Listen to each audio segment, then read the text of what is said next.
क्या आप जानते हैं कि सत्ता का दुरुपयोग क्या होता है? अगर नहीं जानते तो मैं आपसे अनुरोध करूंगा कि इस वीडियो में बने रहिए, आप खुद ब खुद समझ जाएंगे। लेकिन इस वीडियो को शुरू करने से पहले मैं आपसे एक सवाल पूछना चाहता हूं कि क्या आपने 99 लाख रुपए का खीरा देखा है? आपका जवाब शायद होगा कि नहीं देखा है। चलिए मैं आपको बताता हूं कि पूरा माजरा क्या है। हम और आप तो केवल 20 और 30 रुपए वाला खीरा ही खरीद पाते हैं, लेकिन मैं आपको बता दूं कि देश में अब वीआईपी खीरा भी उगने लगा है। मामला राजस्थान का है, जहां केंद्रीय मंत्री से जुड़ा यह मामला पूरा चर्चा में है। आरोप है कि खीरे की खेती के लिए केंद्रीय कृषि मंत्री श्री भागीरथ चौधरी ने करीब 99 लाख रुपए की सब्सिडी पाई है। अब ऐसे में हमारा सवाल यह है कि क्या सचमुच में खीरे की खेती के लिए इतनी ज्यादा रकम की आवश्यकता होती है, या ये किसी सरकारी योजनाओं का दुरुपयोग है? सरकार किसानों को सब्सिडी इसलिए भी देती है ताकि खेती को बढ़ावा मिले, नई नई तकनीकों को खेती में शामिल किया जा सके, जिससे उत्पाद की बढ़त हो। लेकिन ऐसे में सवाल यह भी उठता है कि ऐसी योजनाओं का लाभ अगर सत्ता में बैठे लोग उठाने लग जाएंगे तो आम किसान कहां जाएगा? यह सवाल पूछना इसलिए भी लाजमी है ना कि एक किसान जो दिन रात मेहनत करता है, ऐसे में उसे जब 10-20 हजार रुपए की जरूरत पड़ती है तो उसे दर दर की ठोकरें खानी पड़ती है। कई बार कागज कम पड़ जाते हैं, तो कई बार चक्कर ज्यादा लगाने पड़ते हैं, तो कई बार यह बताया जाता है कि ऊपर से अनुमति नहीं आई है।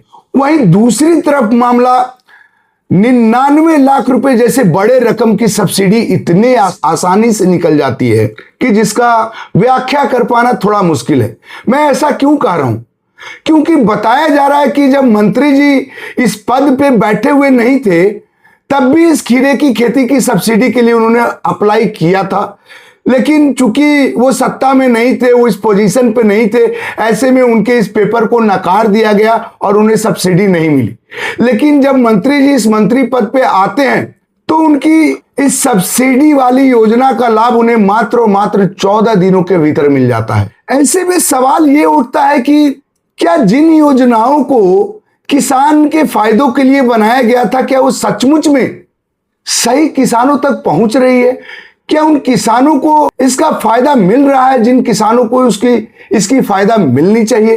दोस्तों, मैं आपसे कहना चाहता हूं, मैं आपसे यह अनुरोध करना चाहता हूं कि जरूरी है कि ऐसे मुद्दों पे हम सवाल पूछें, क्योंकि ये पैसा जो सब्सिडी के रूप में मंत्री जी को दिया गया है ना, ये पैसा हमारा था, आपका था, देश का था।